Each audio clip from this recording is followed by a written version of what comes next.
Hello everyone. तो आज हम पढ़ने वाले हैं, जैसे कि मैंने आपको पिछले वीडियो में बताया था कि कुछ ऐसे पॉइंट हैं जो कि हमें हेल्प करेंगे टेक्सोनॉमिकल एज को समझने में। ठीक है, उसके अंदर के ही पॉइंट है। तो फर्स्ट है आपका हर्बेरियम। तो हर्बेरियम में क्या होता है, पहले मैं आपको समझा देती हूँ कि हम क्या करते हैं कि कोई प्लांट या फिर कोई प्लांट की स्पीसीज या फिर कोई प्लांट ही पौधा ही उठा लाते हैं एंड देन उसको ड्राई करते हैं, सुखाते हैं और उसको प्रिजर्व करके एक सीड पे चिपकाकर उसको रख देते हैं। उसके ऊपर हम क्या करते हैं, उसको कैसे अरेंज करके लिखते हैं और कैसे रखते हैं, ये आपका लिखा हुआ है यहाँ पे। ठीक है, तो जैसे कि यूनिवर्सली एक्सेप्टेड सिस्टम है क्लासिफिकेशन करने का, मतलब कोई भी पौधा लाएंगे हम और क्या करेंगे, इन फ्यूचर समझने के लिए, उसे यूज़ करने के लिए हम क्या करेंगे, पहले जब कौन से डेट को वो पौधा हम प्लांट लेकर आए हैं एंड कहाँ से लेकर आए हैं, प्लेस ऑफ कलेक्शन एंड उसका इंग्लिश नेम, उसका local name and botanical name, मतलब फॉरेस्ट में भी उसे क्या बोलते हैं एंड उसका फैमिली क्या है। ठीक है, और किसने उसको कलेक्ट किया, मतलब कलेक्टर का नेम जो उसको लेकर आया है। ठीक है, तो इससे क्या होगा, हम टेक्सोनॉमिक स्टडी कर सकेंगे इन फ्यूचर। देन अब हम पढ़ेंगे बोटेनिकल गार्डन के बारे में।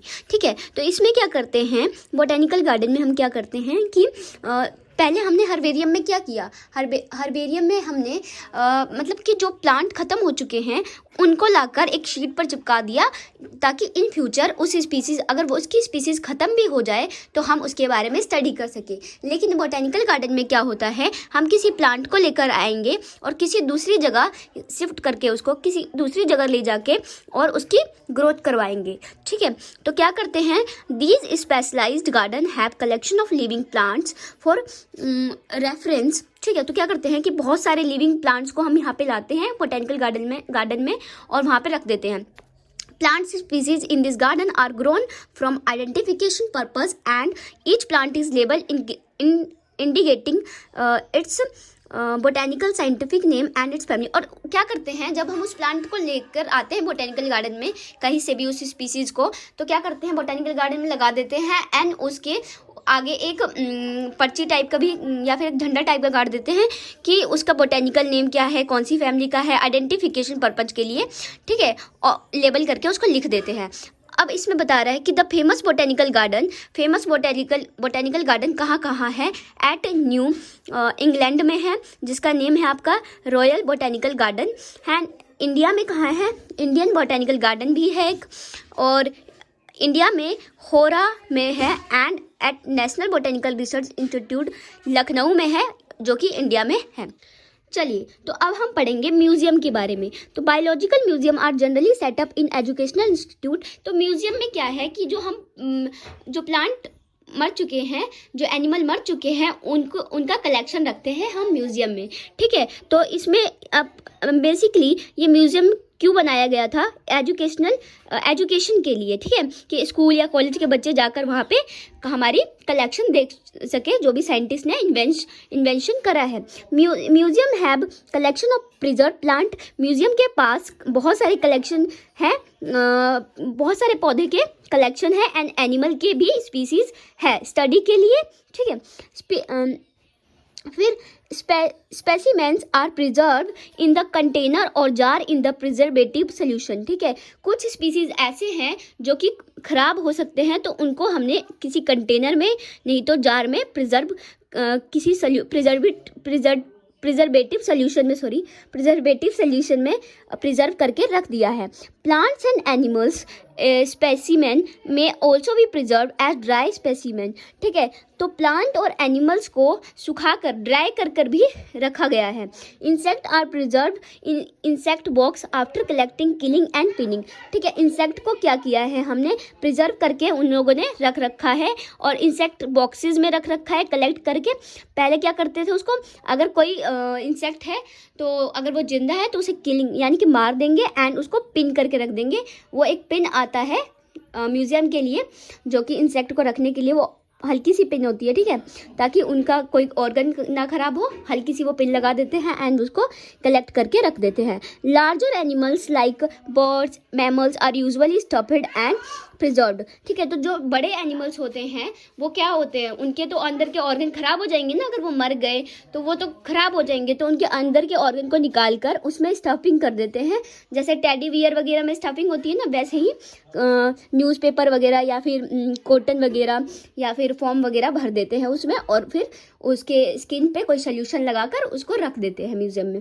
तो museum of 10 have collection of skeleton of animal too. Museum में बहुत सारे जानवरों की स्केलेटन हड्डी भी रखी हुई है। तो चलिए अब हम जूलॉजिकल पार्क्स के बारे में पढ़ते हैं।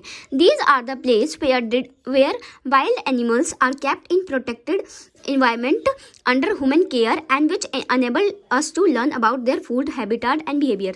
तो इसमें क्या बोल रहा है, जूलॉजिकल पार्क बेसिकली है क्या, इसमें क्या करते हैं कि हम फॉरेस्ट में से, जंगल में से एनिमल्स को लाते हैं एंड एक ऐसे एनवायरनमेंट में रखते हैं जहाँ पे उनकी रक्षा हो, वहाँ पे इंसान उनकी केयर करे एंड उनके फूड हैबिटाट और उनके बिहेवियर के बारे में जाने, यानी कि वो क्या खाते हैं और उनका सेक्सुअल टाइम कब है, मतलब सेक्सुअली रिप्रोड्यूस कब करते हैं एंड उनका बिहेवियर क्या है। ठीक है, वो कब सोते हैं, कब क्या करते हैं। ठीक है, all animals in a zoo are provided as far as possible the conditions similarly to their natural habitat.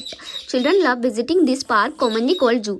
ठीक है, तो इसमें क्या बोल रहा है कि आपको सारे टाइप के एनिमल आपको जू में प्रोवाइड हो जाएंगे। आप देख सकते हैं सारे टाइप के एनिमल्स, ठीक है, जिनकी स्पीसीज अभी है और कुछ की स्पीसीज ख़त्म हो गई है, तो वो भी आपको देखने को मिल जाएगा। और चिल्ड्रन, बच्चे क्या करते हैं, बहुत ज़्यादा प्यार करते हैं, वहाँ पे जाने के लिए बहुत ज़्यादा वो खुश होते हैं। ठीक है, उनको बहुत ज़्यादा अच्छा लगता है जू, और उसी को हम जू कहते हैं।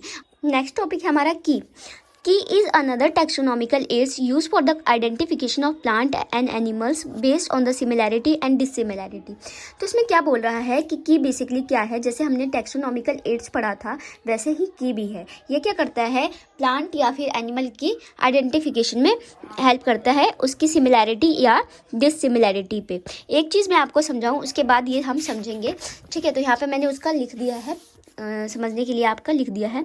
मान लीजिए आप किसी यूनिवर्सिटी के गेट पे गए और आपने बोला कि आपको साक्षी से मिलना है, तो वो पूछेंगे कि कौन सी साक्षी, न्यूरोसाइंस वाली या प्लांट बायोलॉजी वाली, तो आप बोलोगे न्यूरोसाइंस वाली, तो आप न्यूरोसाइंस में चले जाओगे। उसके बाद वो आप जाओगे न्यूरोसाइंस में, बोलोगे मुझे साक्षी से मिलना है, तो वो बोलेंगे कि साक्षी मिश्रा कि साक्षी शर्मा, तो आप बोलोगे कि साक्षी मिश्रा। तो आप इसमें क्या कर रहे हैं, इसमें दो ऑप्शन आपको दिए जा रहे हैं और आप एक एक ऑप्शन को रिजेक्ट कर रहे हैं।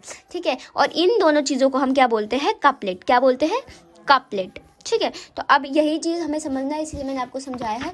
तो आइए समझते हैं। देखो यहाँ पे लिखा हुआ है, the key are based on the contrasting characters generally in a pair.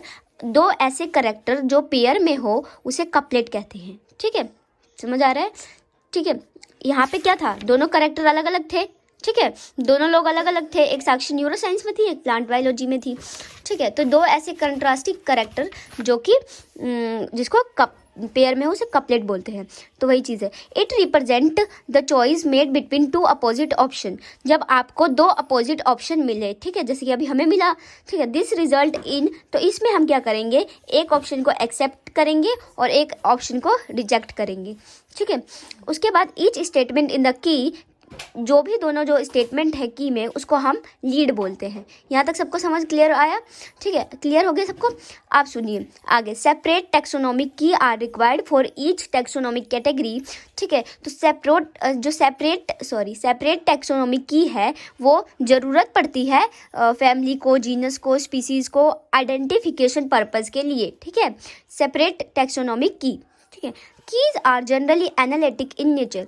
की क्या है, ये एनालिटिक मतलब एनालाइज करने के लिए नेचर में काम आती है। तो यहाँ पे अभी हमें समझ आएगा। ठीक है, जैसे ये लिखा हुआ है फ्लोरा, तो फ्लोरा क्या होता है, जैसे फ्लोरा एक ऐसी किताब है जिसमें किसी भी स्पीसीज़ का, किसी भी पौधे का नाम, उसकी जानकारी, वो कहाँ कहाँ पे फैला हुआ है, उसकी स्पीसीज़ कहाँ कहाँ पे मिलेगी आपको, वो सब फ्लोरा में होगी। और मैनुअल कैसी बुक है, इसमें क्या होगा, इसमें बस पहचान करने के लिए होगा कि ये पहचान करने के लिए होगा कि इस जो भी आपके स्पीसीज़ होंगे पौधे के, उसकी जानकारी इस बुक में मिलेगी आपको, मैनुअल में।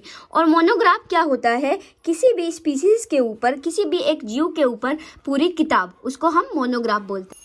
एंड कैटोलॉगस क्या होता है, ऐसी किताब जिसमें जो भी हमारे प्लांट स्पीसीज है उनके सबके रिकॉर्ड, नेम, ठीक है, तो नेम का रिकॉर्ड होता है, उसे कैटोलॉगस बुक मतलब उसमें रिकॉर्ड होती है। अब इसमें क्या बोला, are the some other means, इन सब का मतलब क्या है कि इसमें रिकॉर्ड्स होते हैं, ठीक है, प्लांट स्पीसीज का रिकॉर्ड होता है, ठीक है। They also help in correct identification. तो जब हम किसी भी प्लांट या स्पीसीज की खोज करते हैं तो ये करेक्ट आइडेंटिफिकेशन करने में हेल्प करता है, ठीक है।